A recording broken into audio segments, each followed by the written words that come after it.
few That's all right. minutes. We're learning here. You know, I had a fun situation this afternoon. Actually, it's happened to me a lot where I get in, I'm hosting a meeting. I get in, I'm there, I'm waiting for everybody. It's 3 after, it's 5 after, it's 7 after. I'm like, huh, where is everybody? And I had that with an urgent call this morning. I invited those people. I was like, you must be there. This is a big problem. Right? I'm there all alone. And then I start getting these texts, where are you for your own urgent meeting? I was like, I'm in the appointment. But they were all in another Zoom somewhere waiting to be let in. But it wasn't You mine. said it Zoom somewhere. Yeah, so I couldn't get to them. They couldn't get to me. They were waiting. They thought I was late. I thought they were late. This is an urgent meeting. It's happened to me several times. So there's, you know, so many fun things with Zoom. Okay. All right. So we're now recording this session. Are you going to share your screen or? Me? Who? Yeah. Are you just gonna chat? I am showing my. What do you mean? Oh, no. I'm not going to share my screen if that's what you mean. Like, do I have Yes. slides or something? No. Okay. I'm talking. I'm just relying on my vibrant personality. Okay. Fair enough. And my ability to make things up on the fly. All right. So I got the floor here. Well, hello. Oh, Justin, are you screen sharing? Yes. I'm showing. I'm getting ready. You're getting ready. All right. Well, can I? Yeah. I don't like reading that while I'm talking to them. Can you not share this while because I'm going to show them the power of seeing people here, right? So I have you in the Brady Bunch mode here. You guys are probably all too young for that, but this is an old 70s TV reference where they started off by having all the members of this big combined family in little boxes like this. And there are exactly 9 of us, so that's lovely. So I am Susan Sauce Parker. I'm in the process of a name change. Could take me another 10 years. So call me whatever you want. It's great to see you guys. I've spoken to a lot of you. I've read all your application materials, so I know, all about you. I am here because it's hard for me to get in touch with all of you. I send out emails and such, and I'm trying to, see different ways to get in touch with the whole group. So I decided to just grab a few minutes in these synchronous sessions to share a few things and to help you get the most. We want to make this the best MBA we possibly can. I've been chatting with a lot of students since we launched this. You guys are the 2nd cohort of the Responsible MBA. Congratulations. So we're learning a lot. I'm learning a lot all the time. So I want to share a couple learnings that I know can help you make the most of it. I'm going to share you a little bit of what I've learned that I'm going to do that's going to help you as well. So first of all, one of the things that I notice is that we don't have what I consider to be sufficient bonding, much bonding going on in the cohort. And so that's a really important part of an MBA, right? You guys want to know each other. You want to build friendships. Some of you may wind up to be life partners, business partners. You're going to get your job from them, or at the very least, you're going to go back 30 years later and have a fabulous time at a reunion. So I want to help you get to know each other and build stronger relationships across your cohort, the 17 or so of you here in your course, and the cohort, the other 15 that started the same time you did, and all the rest of the MBA students. So there are a couple of things you can do to do that. Number 1, create a group in some sort of social media, whether it is text, GroupMe, WhatsApp. I have those in all 3, all right? Everybody in your cohort, all 17 of you, should be on a group text. I don't have my phone with me here. Oof, imagine. So that whenever you guys have a question about any course, about anything you need to vent, you pop it in and you say, hey, whole group, I have no idea what this assignment means. Does anybody know? Okay. It helps you get to know his names. It helps to, share information. So in the situation like Justin described, where, there's somebody in here you don't, or you're all waiting out in the waiting room and he's not letting you in. I've had that happen. You're just text the group and you're like, hey, I'm waiting out here. Will you tell him to let me in? Sure. Right. And so you are all in connection with each other. Okay. Now the fun part of that frequently like this. So I have these things. I've been doing remote professionally for over 20 years. Okay. So the fun part of this, the boss is never in it. Justin's not in it. I'm not in it. So while we're holding these synchronous sessions, you're texting each other going, oh my gosh, can you believe they're going over this again? Or what do you think of her hair today?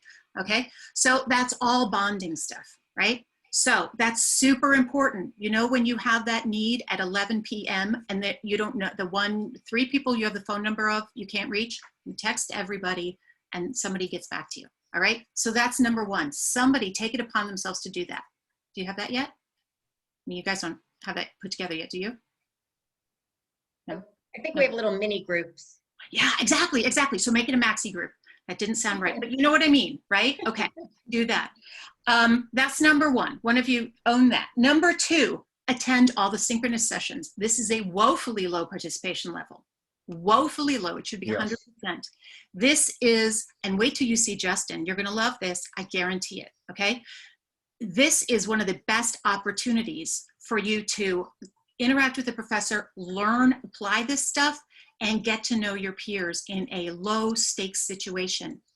As soon as you're in a team with someone, the stakes go up. It's a little late to start to build a relationship with them. There's more pressure on you, okay? Start building it here, get to know each other. Those of you with your cameras on, awesome. Get to know each other so that you're using this time bonding, okay? And let me tell you something. If your synchronous session is not valuable enough, you have every right to go tell your professor that, because it's their job to make it valuable to you. And you can say that I said that, okay? And if they you might have different requirements and nobody can meet them all, but let them know. They're trying to figure it out. We all are, right? If that doesn't work, come let me know, okay? Believe me, Justin's gonna make this a great use of the hour or 45 minutes of your time, okay? So that's number two, attend every synchronous session. I'm preaching to the choir here. Number three, have your video on, okay? Have your video on the whole time. And here's why. Number one, there's some people that can't have it on ever for some reason, very small percentage, maybe 1%. They get it, let your instructor know. There are more people who can't have it on for one particular week for whatever reason. You don't have to say why, but let your instructor know in advance. 90+% of you should be able to have your video on the entire time. This, is an online program. It started to be online. This seeing people, number one, you interact more when you see them, right? Number two, you build relationship with people more. You're going to get to know faces and names and put people together. And number three, so there's that whole piece of getting to know your cohort. Number three, Justin, me, we cannot teach you if we can't see you. We respond to you. That's effective. If you were trying, right? What am I doing? You have no idea. If I'm teaching to me, I have no idea. Am I boring them to death? Are they enjoying it? Are they hating it? Do I need to move on? Are they frustrated? Is there something interesting in someone's background that we just need to acknowledge, right? So put your videos on, okay? Like if you need to do this and mostly show your ceiling because your piles are so high like mine, I strategically place it this way so you can't see that my piles go to here, okay? So do what you need to. You don't have to wear pants as long as you keep this up high, okay? All right, we've all been watching the news, okay? So that's it. So bond, create that group text. Somebody do that. Attend every synchronous session. Keep your video on. And finally, I'm going to have some workshops this fall on Teams. I'm going to have executive speaker series. Come to as many of those as you can. Happy hours. Get to know each other because it's all about the network, right? You want to build that awesome MBA network. I know you guys better than anybody. A lot of fabulous people in this MBA program and faculty too. And they're invited also, including this guy. You're going to love him. Okay, that's it. I'm out. Any questions? That's it. No slides. Have a wonderful time. I'm going to drop by another time just because I'm dying to see Justin's stuff. He's awesome. I've been watching his TED Talk, by the way. I'm learning blockchain. What? I'm very excited. Yeah. I'm about to post another podcast now. That's Podcast was need released. a lot more learning. Yeah, was released today, so we're going to talk about that shortly. See, cool stuff. All righty, I'll let you guys go. Video Thank you, on. Susan. Yeah, see you guys later. Don't forget, Bye. text, call me, email me. You got any questions? Bye. Thank you. All right, thank you. All right, thank you, everyone. How you doing? Oh, fine. Thank you. Good. So the way I do things is, can you see my screen? Can you see the course screen? Yes. Okay. Yes. I'll be looking back and forth because I have you on this screen so I can see acknowledgement. But the way that I do these weekly sessions is I'm all about engagement. I do not, this is a graduate program. You are working professionals, you have experience, and I like to learn as much from you as you learn from me. Okay. We did this in the last term, and we planned for an hour discussion, but I would say not a single one went an hour because, we were talking, we were in the midst of COVID. And because the pandemic affected pretty much every single supply chain within all organizations around the world, we had hour 20-minute, hour 45-minute conversations about a topic. Now, I'm not going to hold, I mean, all of these are completely optional, but not a single person dropped off. Because we made it meaningful. I mean, we were talking about supply chain in healthcare, supply chain in manufacturing, supply chain in higher education. So, I try to apply what we're discussing to everyone's background. Thank you for your introductory post, because I take those posts and I reflect on, how the content is going to be applicable to you all. Right? I just don't lecture, the content, because as I tell other students, I hated that. I hate it. And you'll also see that I'm a little bit different, and I am very candid. I'm very direct. And whenever I was in undergrad, you could tell very quickly those professors that had the practical experience and those who just went undergrad, graduate school, doctoral degree, right? Because I hate talking about theory, because in project management, supply chain management, and you can see it now, where 50% of what we talk about and what you read in the book is actually real world. And what we're going to talk about in these weekly discussions is, how do we deviate from the theory that you learn in a book? Okay. As it pertains to the course, I want to spend the majority of the time within the syllabus, but I will say each time you log into the class, I say once you log in, click the announcements, because I'm going to share a lot of information that's going to be helpful for your class. It's going to be helpful for your careers. So, for example, as I said, there's a podcast that I loaded 2 days ago, where I was a guest on one of the largest supply chain media providers. They have tens of thousands of followers, and because we're going back to school, we actually had. I'm on the video. We actually had a discussion on where we're going within higher education, right? So we talked about how we're changing with the pandemic. We're changing how technology is going to impact supply chain management. We're changing how project management is going to impact higher education. So that video is very helpful. It also gives you insight into certifications. So if you do want to go into the operations management, supply chain management, project management realm, we talk about those certifications and how those certifications are going to be a differentiator within the job market.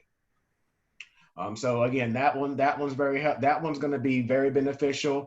There is still time to sign up for the Women in Supply Chain Conference. It's the largest female supply chain conference in the world. I'm going to do a keynote in that conference. It was based in Singapore, but it's going to be remote. So that's going to be an amazing conference. And that's one thing that I'm pushing, where I'm trying to get more women and more minorities within the supply chain practice. I did another podcast yesterday, and they asked the question of, how do we get more women and minorities in supply chain management? And the answer is, there needs to be more of us in it. So they need to see that, right? They need to see more of me. They need to see more of you all. They need to see more of you all in leadership roles. And that's how you're going to influence others. And you're going to influence others more indirectly than directly. You know, you may not speak to that person, but you're influencing them. By them hearing your voice, by them seeing your picture on that podcast, they're gonna say, man, I can do that. You know, and I'm actually organizing a TED Talk at Penn State, and I have the first female African American student body president from MIT. I have the first African American student body president from Yale. So my goal is to have those kids who said, there's no possible way I can go to Ivy League. Like, man, the student body is being led by someone who looks like me. So that's a possibility, right?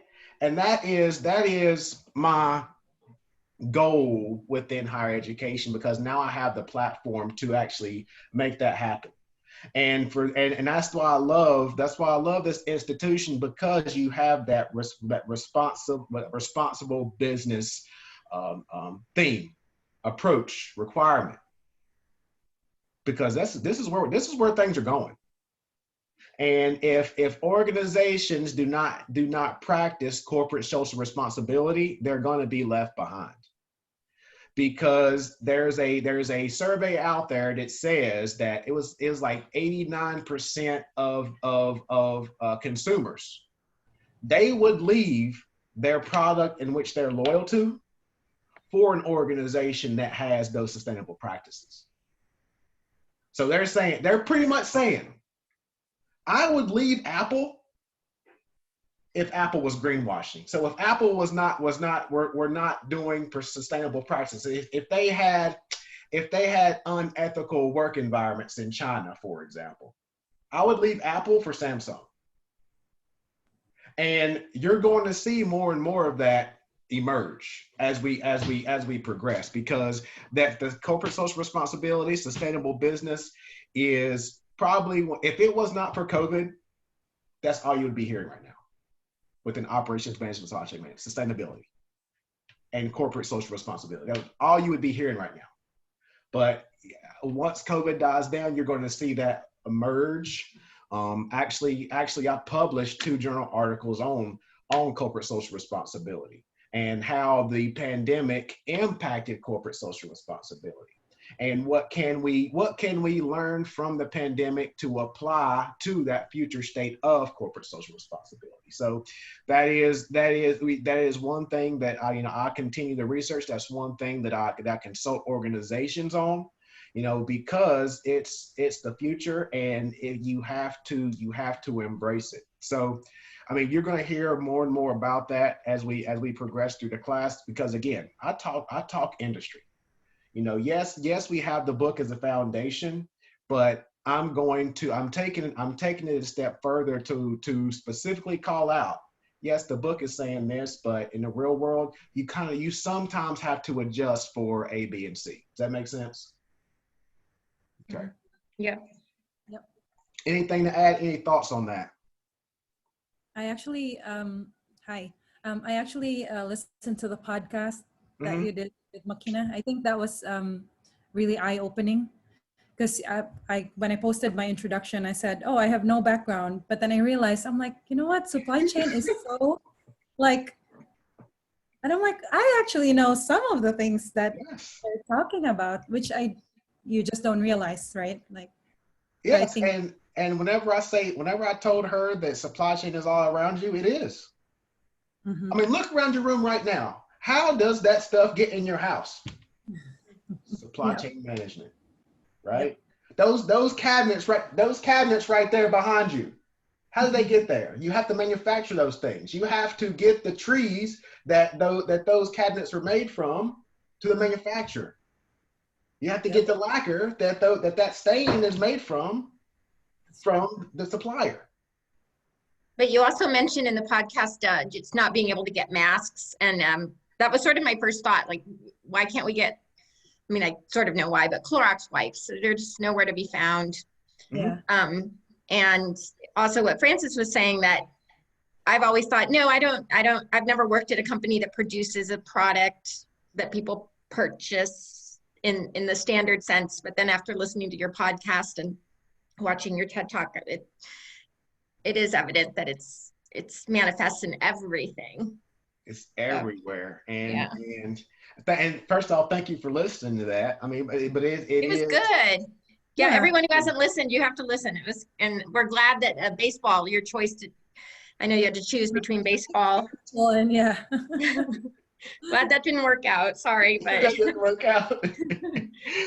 Yes, but yeah, I mean, just got it, like, you know, the being into supply chain was like almost handed it. I mean, you know. yeah, but the thing is, and it's exactly like my story is exactly like yours, and everyone has a story. And whenever I got into that program, you know, I was doing it. I was doing it at my father's plant, you know, but whenever you're in a manufacturing plant, you know, getting paid hourly or whatever, you're like, oh, I'm just doing my job. No, it's supply chain management, you know. And then once I was progressing through my program, you know, I was reaching out, but you know, as fathers, but I was reaching out to him and say, you know, have you ever tried this? Just get out of my face. But then I go back into the plant and it's done. You know, so I mean, it's very interesting, but it is developing, especially with technology, because the whole artificial intelligence, machine learning, that's one thing I'm very passionate about, because it's going to change the game. And whenever I was speaking with McKenna, and that people think that, you know, it's going to take jobs away, no, it's not. And you're going to continue to hear that, but it's going to make jobs more efficient. You know, so whenever we talk about forecasting, you still need humans to forecast, especially now with the Clorox wipes, right? Mm-hmm. So those Clorox wipes, you're going to see, the manufacturers are going to see the demand. Does GSK make Clorox? But anyway, one of them, I think GlaxoSmithKline or Kimberly Clark or one of them make Clorox wipes. But they see demand for Clorox wipes, and their forecasts are out of control right now. And artificial intelligence and machine learning is going to say, make all these wipes, because that's how the algorithms are built. You know, they have what I call pre-COVID algorithms right now. So they're not taking into account that you have all these stockouts. So you need a professional to see that and make adjustments to those automated forecasting outputs. You know, so, and you're still going to need that. There's not going to be a machine to make all of those considerations. Yes, they're going to see trends. Yes, they're going to see trends in how they're like seasonality. Yes, they can see, okay, Halloween, yeah, we're going to see a bump in stuff.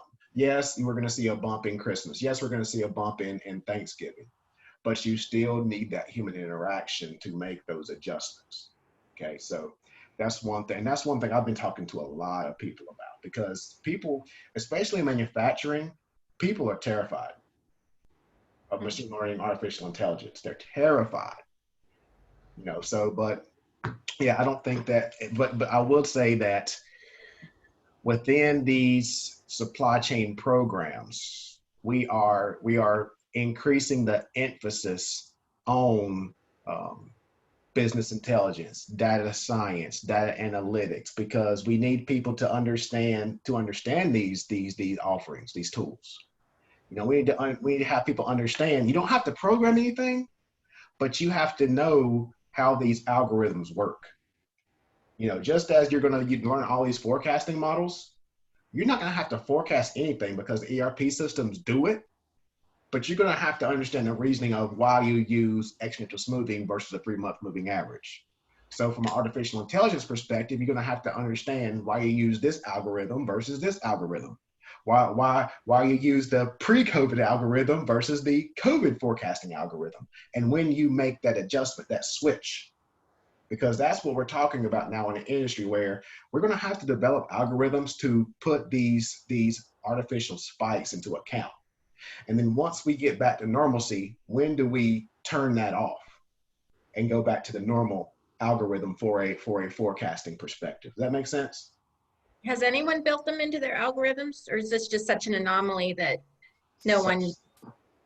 It's such an anomaly. It's something that they're working on now. But so I've been doing a boatload of research just because of this pandemic. A lot of institutions have been reaching out to me. But like Rochester Institute of Technology, they have students kicking out algorithms like in a weekend. Yeah. And because of the big and these research institutions are throwing out grants left and right.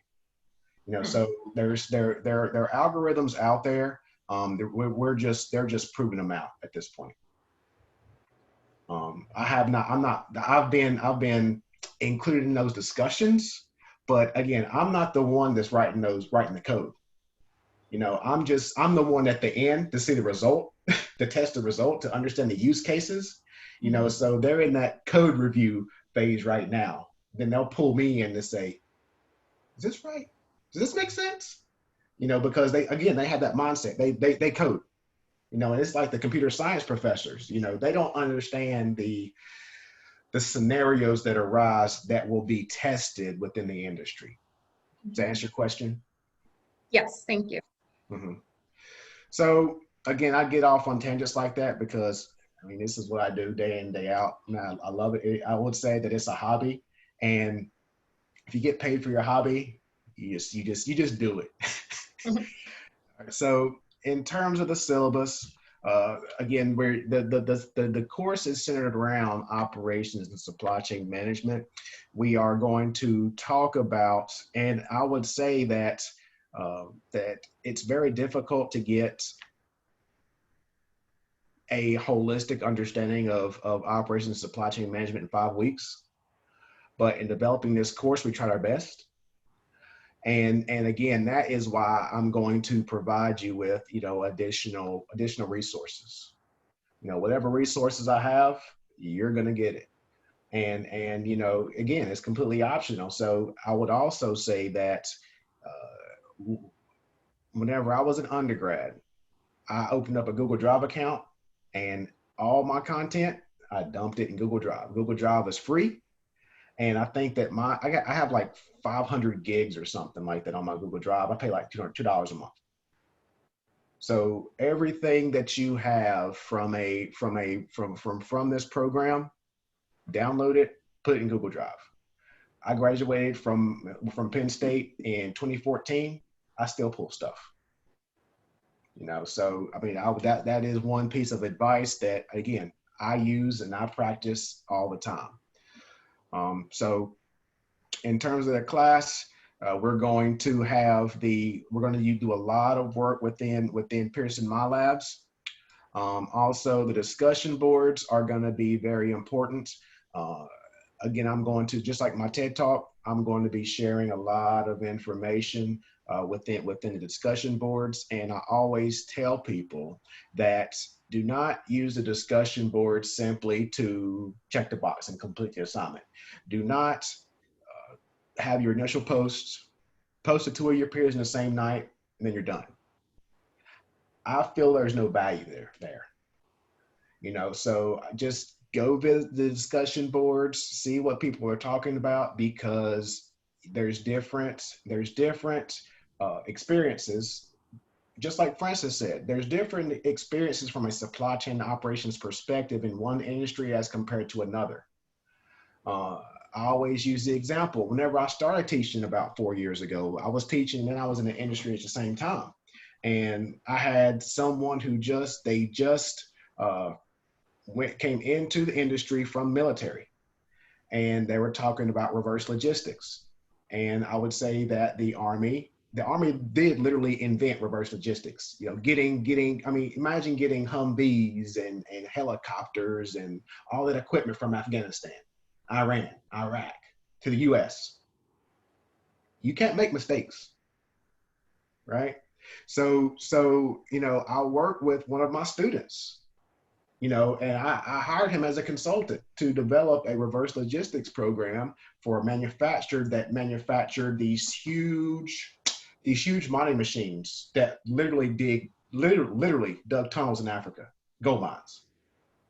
And my client had an issue of whenever these axles broke on these huge machines, the people who would dig the mines would leave these axles hundreds of feet underground. So you talk about sustainable practices, that's a problem. So once the job was done, they would have 3 axles missing. And it's like, oh, it's in a mine. It's in Africa somewhere.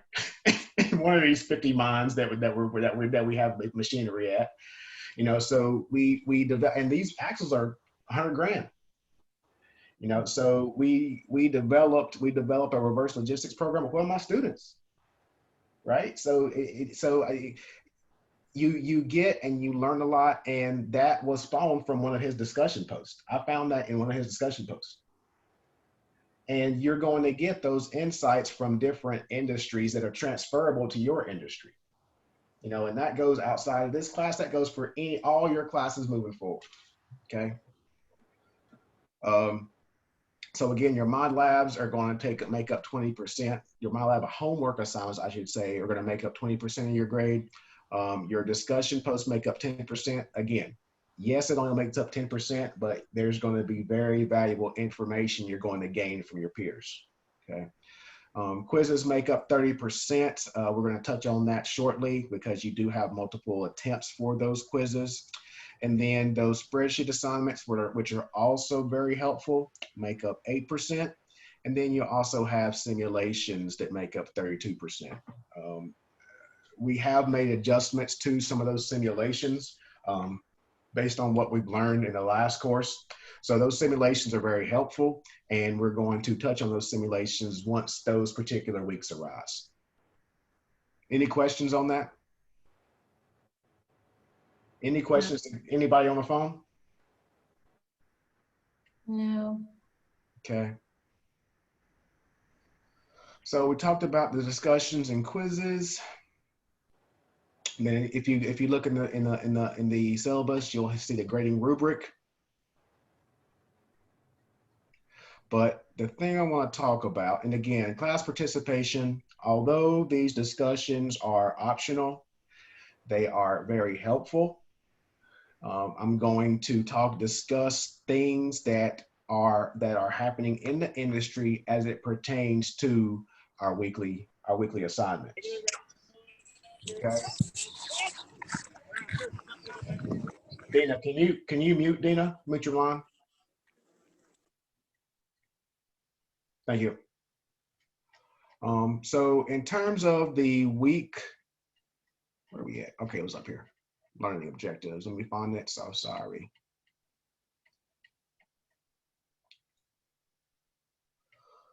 So in terms of the modules, week 1, we're going to give an introduction to supply chain and operations management. Again, this is my favorite week in terms of supply chain, in that it's heavy in technology, and I'm a technology geek. But technology, like I said, is going to change the industry. It's going to change a lot of industries.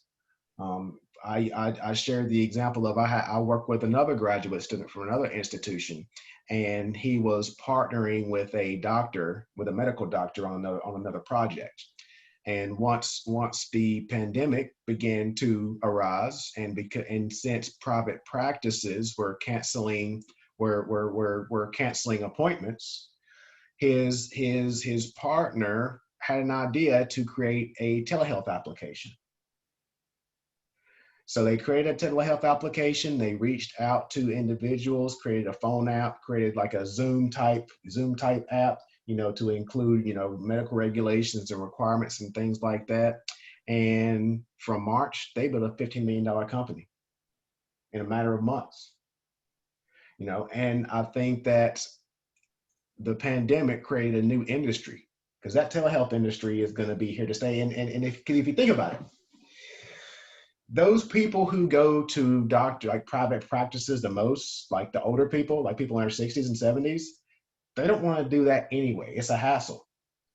And if you provide them with a telehealth offering where they have no choice, similar to what they've had no choice since March, that's here to stay. It's like, this telehealth thing is all right. Justin, how do I get on that?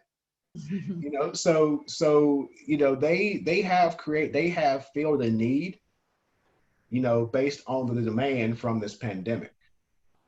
You know, and that company is only going to grow. It's not going to go away once everyone returns to normalcy. Once we eventually do, it's going to continue to grow because those people have seen the convenience, you know, in using technology for that telehealth platform. So again, technology is changing the way that we do business. I mean, look at us right now, right? So that's the first week. We're going to get an introduction to supply chain management. I try to limit and be cognizant of your time, so I don't put in too much content. But I may or may not add another video in terms of like an overview of operations and supply chain management. I'm still thinking about that, but again, it's completely optional. It's only going to help you. You're not going to get tested on it. So I might put that up there. In a second module, we're going to talk about product and process design in terms of, you know, how does Apple get an item from concept to, you know, my hand? How does Apple get to say, okay, this next iPhone, I'm gonna put 50 cameras on it? How do I do that? You know, so, you know, that's essentially how, you know, they go through research and development. They'll go through manufacturing and say it's feasible, and manufacturing is going to say, to put 50 cameras on it, it's going to cost you $5,000. Okay, nobody's going to pay $5,000 for an iPhone. So let's go back and let's just put 4 cameras on it. Okay, now we can put 4 cameras on it. Now that that's feasible, where do we get these camera lenses from? Now we have to choose our suppliers. Now, once all those camera lenses come, they have to send those lenses to manufacturers, contract manufacturers such as Foxconn. Once Foxconn manufactures those phones, then Foxconn has to understand, okay, what distribution centers are going to store all these iPhones around the world, right? Now, once the distribution centers have them, now they're going to say, okay, what Apple stores around the world are we going to send them to? What Verizon stores, what T-Mobile stores are we going to send these iPhones to, right? And then once they get into these T-Mobile stores, now Cook, you know, the CEO of Apple, has to walk on stage and say, oh, we have a new iPhone with 5 cameras on it, 4 cameras on it, so that we all know about it, right? So that's how, you know, that marketing, how leadership comes into, you know, the whole supply chain management aspect, you know, and that's where that product and process design come into play, where we talked about a product design, but from a process design perspective, I like to use Tesla, right? I want to get me a Cybertruck. And Tesla's previous process design was a make to order strategy, where they would wait for me to place an order for a Tesla. Someone would come to my house, do my measurements, and say, "Oh, you weigh a little bit more than we thought." So then I had to go back and make adjustments, right, to the car. And they used to have that make to order strategy. But now they have the make to stock strategy for these Cybertrucks, right? So they have to further streamline those processes, reduce some processes, make processes more efficient so that they can produce to scale. Whereas previously they would probably make 5 Teslas in you know, a day. Now they're making 50, 100 Cybertrucks in a day, right? So that's where that process design comes into play, and where an organization's business model will drive a company's process design. That makes sense? Mhm. Now, everyone does not manufacture parts, so you also have a service design. I was in consulting, and we had a consulting methodology that we would go in to a particular organization. And based on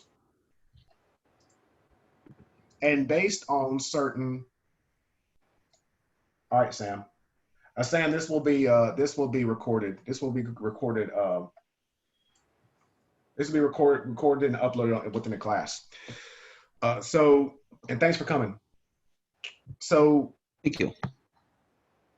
so based on the size of the organization, so if we're dealing with Intel, right? 'Cause I consulted with Intel in Folsom, California, versus a $10 million manufacturing facility. Our service design, our service methodology is going to be vastly different because Intel has more requirements than a $10 million manufacturing organization. So that's where those different processes come into play. That's where those different service offerings come into play. And then also within module 2, we're going to talk about demand forecasting. So again, Clorox wipes, right? So we had we had a little spike in demand in Clorox wipes in February. Had a little spike in demand on hand sanitizer. Had a little spike in demand on toilet tissue. And although they are slowly increasing our inventory levels, I always say that by November timeframe, you're not going to be able to walk through Walmart because there's just going to be pallets and pallets of toilet tissue because they're going to be able to catch up with production and fill that demand of all those orders of toilet tissue that has come into play, that has come in since March. Right? So that's where that demand forecasting comes into play. And that's where we're going to talk about the bullwhip effect. And I do have The which effect? Bullwhip effect. Oh, okay. So the bullwhip effect. So if you want to get ahead of the game, if you type in the beer game, beer, just like the beer you drink, the beer game. Beer. Yeah, beer, BEER. So the beer game is a simulation that was created by MIT 20 years ago, where you're essentially placed in groups of a supplier, a manufacturer, a distributor, retailer, and your customer, your consumer, right? And within these groups, in the first round, you'll say, okay, Mr. Customer, how many cases of beer are you gonna buy? And then you have to say, okay, Mr. Retailer, you have to guess how many cases of beer this customer wants. Distributor, you have to guess how many cases of beer this retailer wants, and all the way up, everyone's guessing. And then after that first round, you reveal your results, and now the customer wants 20 cases, and everybody's like, holy crap, I was nowhere close to that. So now the second round, you either stocked out, or you had excess inventory, and now you're trying to play catch up or cut costs or reduce your inventory levels, right? But you're still not talking. So now you do that for about 5 or 6 rounds, and everybody and you see the demand goes like this, right? Because everyone's trying to compensate from the previous round. They're trying to catch up, and that's the real world. But the beauty of the beer game is that, okay, in this second iteration, everyone talks. So, Mr. Customer, you tell me how many cases of beer you want. Okay, Mr. Retailer, I want 10 cases. As a retailer, I say, hey, Mr. Distributor, I need 10 cases.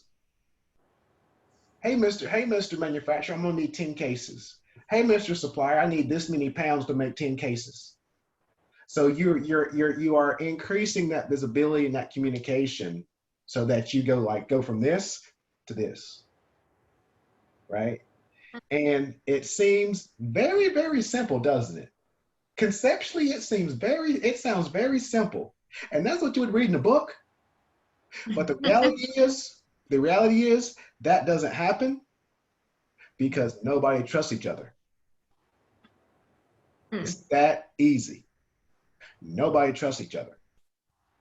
And that's why we have this boop effect. That's why we're paying these forecasters and these planners $80,000, $90,000 to reduce that boop effect, to reduce that forecasting error, just due to the simple fact that no one wants to communicate. Nobody trusts each other. But the outcome of this pandemic is that organizations were forced to trust their business partners. They had no choice. And some of that will continue. And whenever I talk about blockchain will allow that trust. But in the podcast, I talk about this in the podcast that I'm about to upload.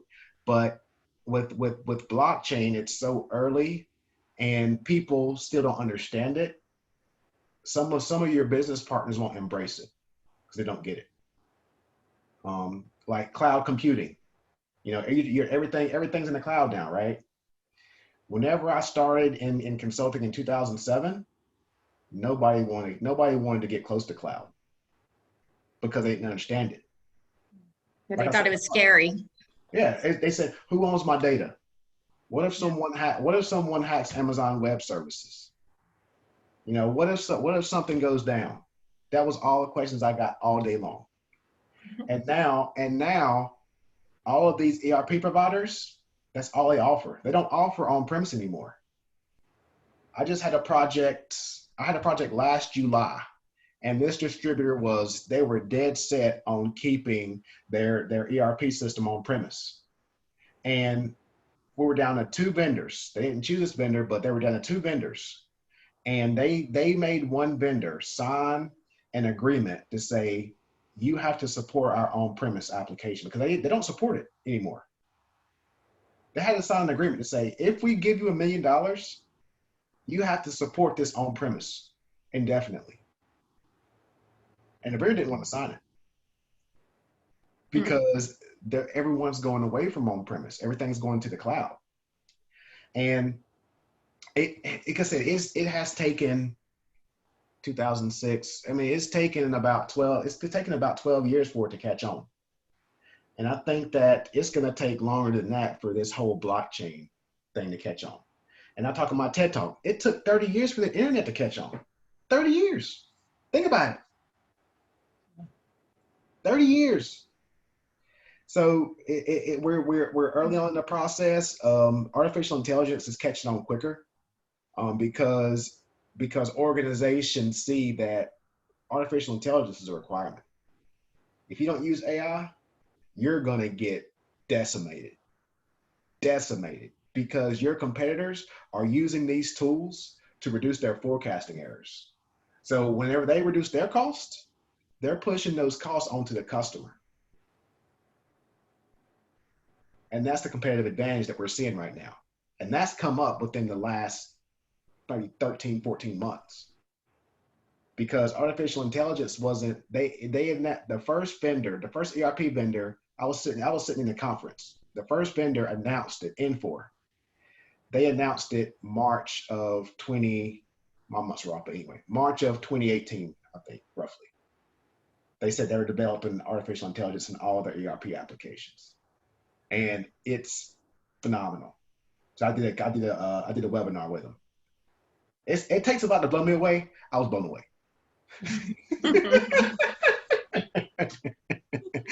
But again, that's where it's going. I'm passionate about it because I see it. I talk to these organizations almost daily. And I talk to I talk to the vendors that are actually implementing it and building it. I'm talking to the pioneers that are actually implementing it within their organization to create a competitive advantage because they see the value. So I'm just not talking crazy talk. It's being implemented. So module 3, project management. So just as with supply chain management, project management within every single organization. Project management. So I did another journal article because people were reaching out to me because they wanted these peer review, because you'll hear that peer review journal articles are very difficult to get published. But with the pandemic coming out, there was not much academic research on it. So these journals were reaching out to researchers, and because many people don't research supply chain management, there's a ton of researchers within technology, but many people don't research supply chain management. I had a number of publishers reach out to me, and I did one on project management within supply chain management, and I did a survey. I surveyed people on LinkedIn. It's low-hanging fruit. It's simple. And I asked them a question. I said, what steps have your organization done since you moved to a remote work environment? What things have worked well? what things have not worked so well, and what things from a project management perspective do you think should be included in the move forward plan? Even outside of COVID, even post COVID-19, what should be implemented? And those future state implementation strategies, most of the people, the consensus, I should say, let me use the correct term. Let me use the academic terms. The consensus was that organizations to use uncertainty management planning. Now, you're going to hear risk management planning, but risk management planning is more for future state, right? It's more for the future. With uncertainty management planning is what we're having right now. In the current state, things are uncertain. So we need to have a plan in place. And so for a perfect example, part 2 of this study that I'm writing right now, what does an uncertainty management plan look like right now? What are we going to do if we have to shelter in place again? Because people aren't listening, because regardless of your political affiliation, regardless, I'm going to say that regardless, if the leader of the country doesn't wear a mask, if he's not mandating people to wear a mask, then those people who follow him are not going to wear a mask. So I think that we are leading to another shelter in place. More likely in the fall during flu season. Wait till we have the, how do you call that, twin, like pandemic or something. The double, yeah. Double whammy. You're compounding the problem. Yeah. And how are you going to know whether someone has COVID versus the flu? They don't have the answer. And those countries that listen, that have no choice but to listen, I'm not going to say wow, who have no choice but to listen, they had cases in the single digits. Mm-hmm. And they're fine. So if people would just listen, it would be fine. And that's what I'm talking about. That's my uncertainty management plan right now. What are we going to do if we shelter in place again? Look at Notre Dame. Look at UNC. They went to school for 5 days. Shut it down. So it's a touchy subject for me, but it needs to be discussed, and that's what leaders of organizations are asking about right now. Say what is an uncertainty management plan? What does that look like? What does it look like if we shelter in place again? You know, people are going to fight. People are going to fight to get to open back up again, guarantee it. And now you have school age children going back to school. Look at Atlanta or Georgia. It's in Georgia. It's not Atlanta, but look in Georgia. Triple digits. Students had COVID in days. What are you gaining by going back? If they learned, I get it. I completely get it. But you had months to kind of perfect the process, to improve on the process. So why are you going back? And then we have this thing it's still spiking whenever you're sending them back. Yeah. I mean, if you disagree, that's what these discussions are for. That's what these chats are for. Like I said, I agree with you. So, but I mean, I know I got off on a tangent, but that's project management. If we shelter in place again, project managers have to develop a strategy and a plan of what that's going to look like. What's going to be the phased approach to get back to the business environment? You know, so we're going to talk about that from a project management perspective. Purchasing and procurement, you know, and that's another big thing right now. we'll get through all these modules, but sorry, if you have to drop, you can drop. And this will be recorded. But I mean, that's how these conversations go. I mean, we plan for an hour, we go for an hour, 15 minutes.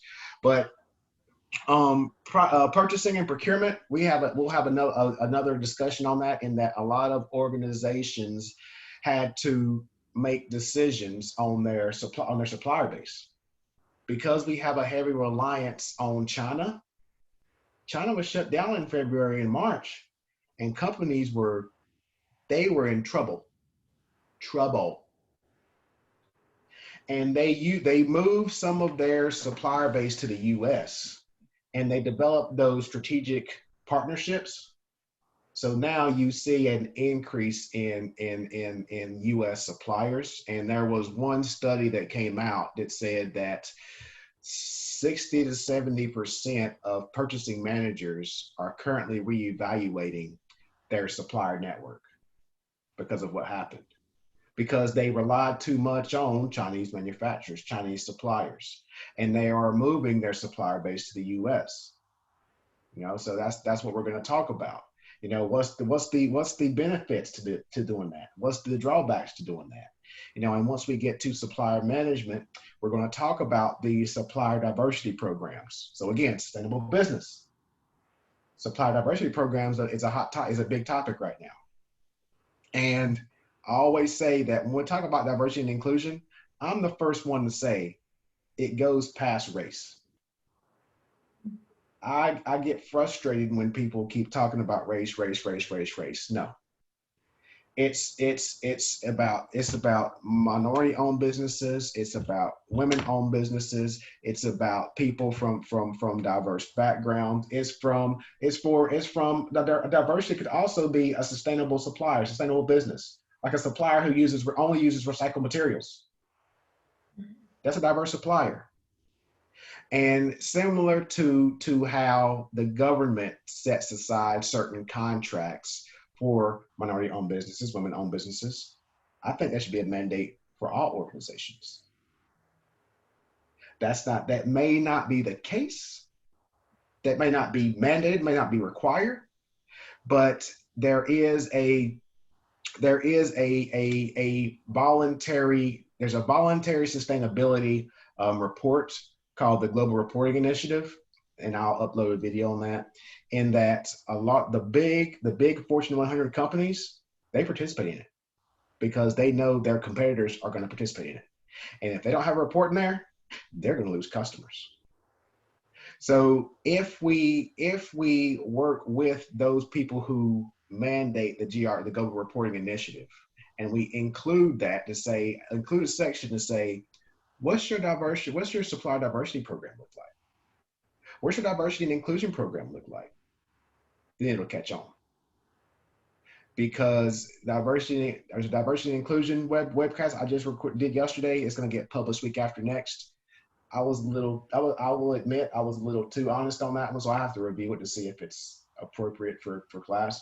But that's it is.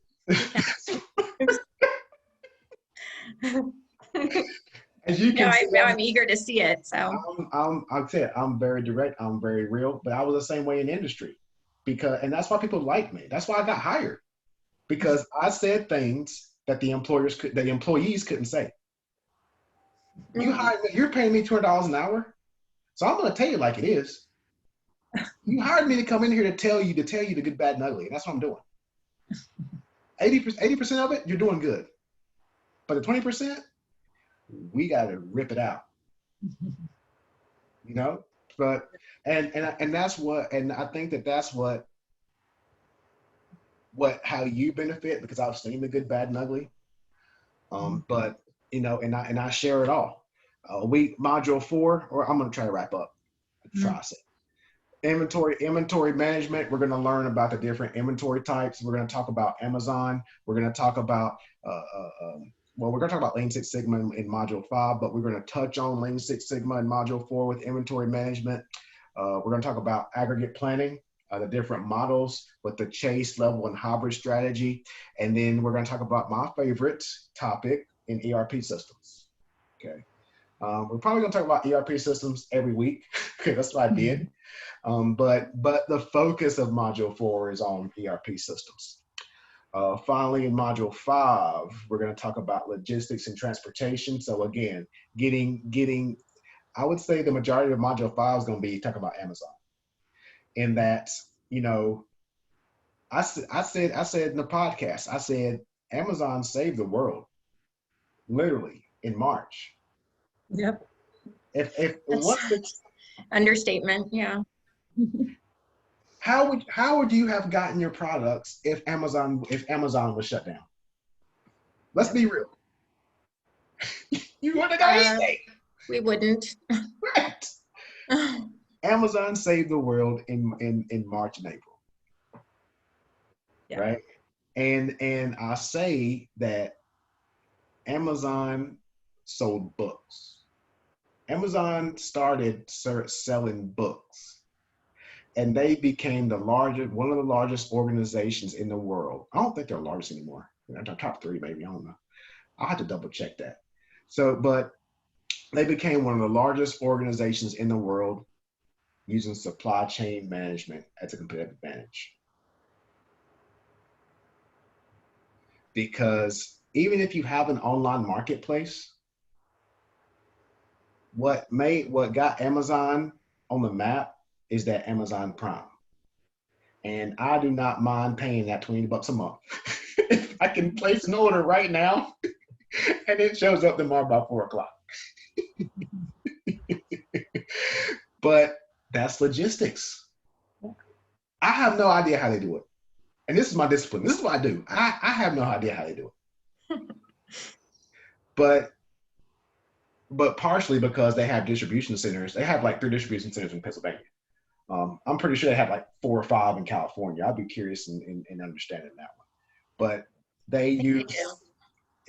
use supply chain management as a competitive advantage to be one of the largest organizations in the world. We're also going to talk about supply chain quality management, and then that quality management kind of goes into the Lean Six Sigma and I don't like how this is added together, because I always say that Lean and Six Sigma are 2 different things. Because the objective of Lean is to reduce waste from a process perspective, inventory perspective, movement perspective, but the objective of Six Sigma is to reduce variation, right? To reduce defects and things like that. So that's why the definitions are separate, but the practice is combined. I will say that, but the definitions are separate. That makes sense? Yeah. I was going to ask, I thought that they were different. 2 different things. Yes. Good catch on that one. Thank you. Appreciate that. So that's the modules that we're going to go through. Again, there may be times where I go into too much detail, but you record these, you download them, because you can download these once they go into the course, put them in your Google Drive. That is cheap. So that's what we're going to talk about in this course. Again, the MyLab homework assignments is within MyLab, and those